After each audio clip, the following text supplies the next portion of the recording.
si Madam. Si Kagawad.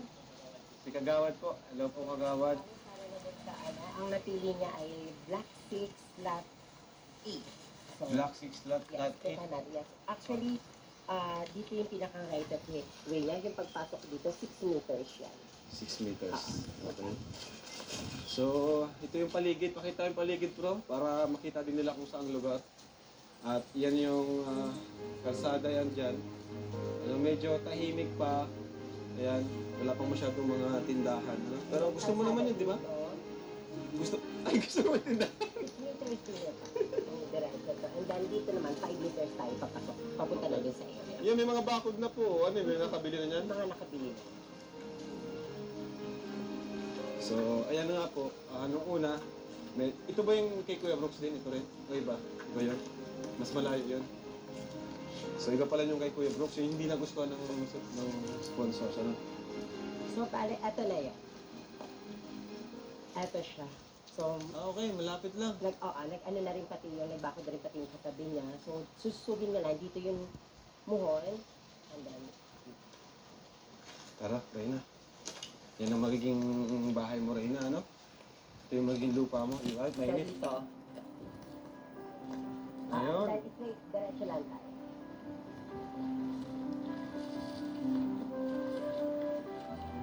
Hanggang dyan. Ito naman. Tapos may muhon din dyan. Katapatan yun. May muhon dyan. Ayan. So, ano, Reyna? Reyna, dito ka, Reyna.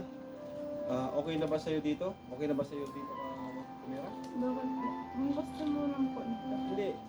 Ang plano kasi, papatayuan ka daw ng bahay dito. Sarili mo ng bahay. So, itong paligid. Ano ka ba dito? Gusto ko po dahil kalaro pagbiyak mainit.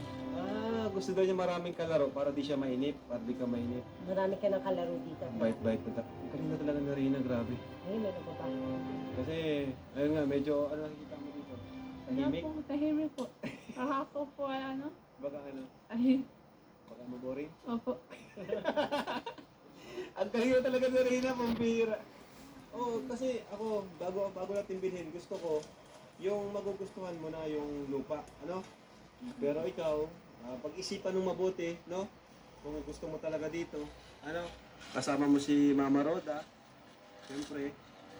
Ayan, so para sa akin, okay naman siya. Ayan, tahimik nga.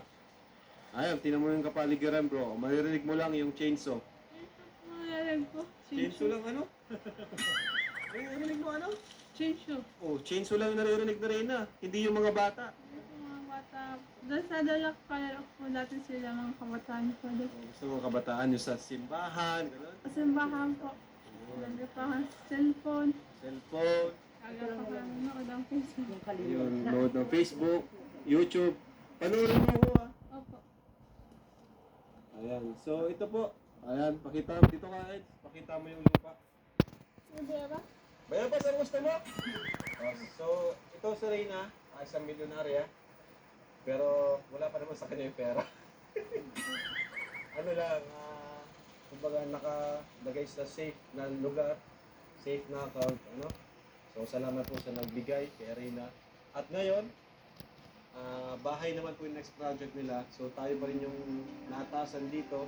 Siyempre, bilang respeto na rin sa mga sa talagang tumulong kay Reyna. Kaya salamat po dahil pinadaan niyo po sa amin, sa akin, yung ganitong tulong. Ano? Kasi malaking ano po yan sa akin.